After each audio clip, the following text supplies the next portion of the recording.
Welcome back to the SplitFast instructional video series. We've covered everything from initial setup through to running full events. In this video we'll look at two remaining topics: how to run multiple independent timing systems simultaneously at the same venue, and a quick walkthrough of the key reference information that's useful to have at your fingertips on event day. Many clubs will only ever run one timing system at a time: one hub, one set of gates, one iPad. But if your club is running a large carnival with multiple events happening simultaneously, you can operate several completely independent SplitFast systems side by side without any interference between them.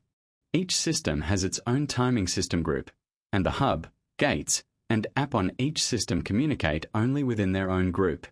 Clubs will often run the 100 meters on the front straight, while simultaneously running the 60 or 70 meters on the back straight.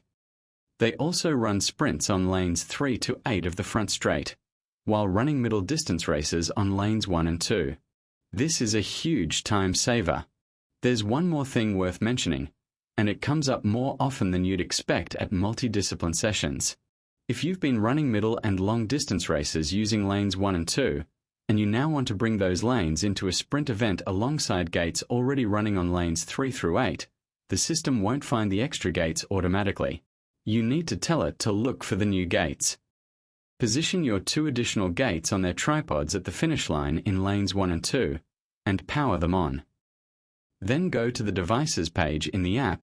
You will notice that lanes 1 and 2 are missing from the list. Now tap Refresh. The app will scan for gates and the two new ones will appear in the list. Athletes can then be assigned to all 8 lanes in the usual way on the Event Setup page. The key thing to remember is that powering a gate on is not enough on its own. The refresh is what tells the app to go looking. We are now going to look closely at how to add and change SplitFast systems. Before we go through the steps, there's one thing you need to understand. The order in which you switch the hardware is critical. You must always switch, in this sequence, gates and timing hub first, then the iOS app. If you do it in a different order, the app will lose communication with the hardware partway through the process and you'll need to recover it. We'll cover how to do that too, in case it happens. Start in the App Settings page. Under Timing System Group, tap Change Group. The Select System page appears showing all your existing groups. To create a new one, tap the plus button.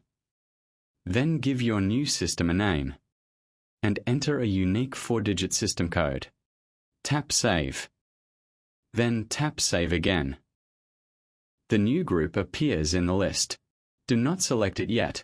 Selecting it now would switch the app before the hardware is ready, which breaks communication. Just create it and leave it.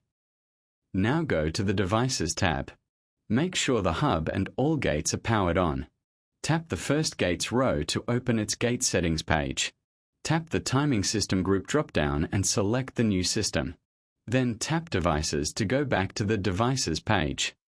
That gate will have disappeared from the list. That's expected. Repeat this for every remaining gate, changing them all to the new system one by one.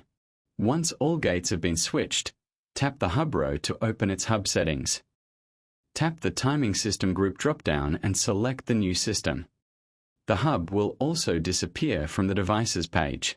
Again, that's expected. Finally, go to the Settings tab. Tap Change Group and select the new system. Now select Devices to return to the Devices page. The hub and all gates should now reappear, all communicating on the new system group, which is shown above the list of all of the connected hardware. There's just one final thing to do. You will notice the timing hub symbol is not shown in yellow. It needs to be set as active. So, tap the Timing Hub row to go to its Settings page. Tap Set as Active. Confirm your choice. And then return to the Devices page. Your new timing system is ready to use independently from any others on the same venue. If you accidentally switch some gates to a new system but not all of them, those gates will become unreachable on the Devices page. Don't worry, here's how to get them back. Switch the iOS app back to the same system as the lost gates. The lost gates will reappear on the Devices page.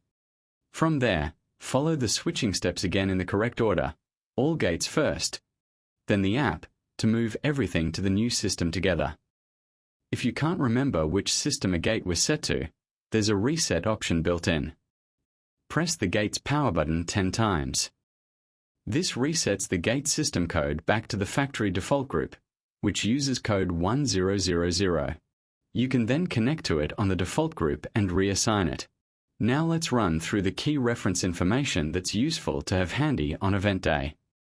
Most of this is also available in the quick reference section of the user manual and through the help link at the top right of the settings page of the app. On the hardware side, both the hub and each gate require 4 AA batteries, not included in the kit. Battery life is generous at over 70 hours per unit. The app shows the current battery level for every connected device on the devices page, so you can keep an eye on it throughout a long session. The hub communicates with the gates over long-range 2.4 GHz wireless, with a range of up to 600 meters in open conditions with no obstructions. The app communicates with the hub over Bluetooth, so keep your iPad within 10 meters of the hub during an event for reliable communication. When you're configuring a gate on the devices page, stay within 10 meters of that gate. Once it's configured, you can be hundreds of meters away when checking its status. All devices, hub and gates, ship with the same default pin, 123456. You'll be prompted for this the first time you connect to each device. The pin must be 6 digits. You should change it on the relevant settings page for each device for security.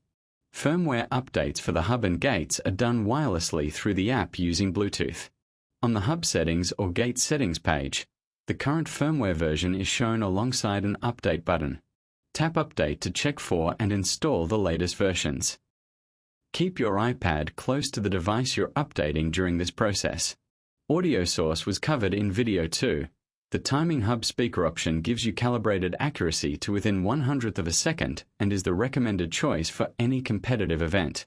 The iOS device speaker option uses your iPad's built-in speaker and has variable latency, making it less reliable.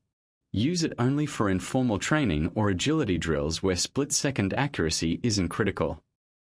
If you ever need support, there are a few ways to get help. The help link, at the top right of the settings page of the app, has quick start guides and setup tips. The resources section at SplitFast.com has videos, how-to guides, and training articles. And for direct technical support, you can reach the SplitFast team by email at support@splitfast.com. If you contact support, have the software versions of your hub and gates ready. You will find these details on the relevant settings pages. And that brings us to the end of the SplitFast timing app video series. Everything you need to run a session, from a small training group to a full club carnival, is now in your hands. Good luck with your events, and if there's anything the user manual or these videos haven't answered, the SplitFast support team is there to help.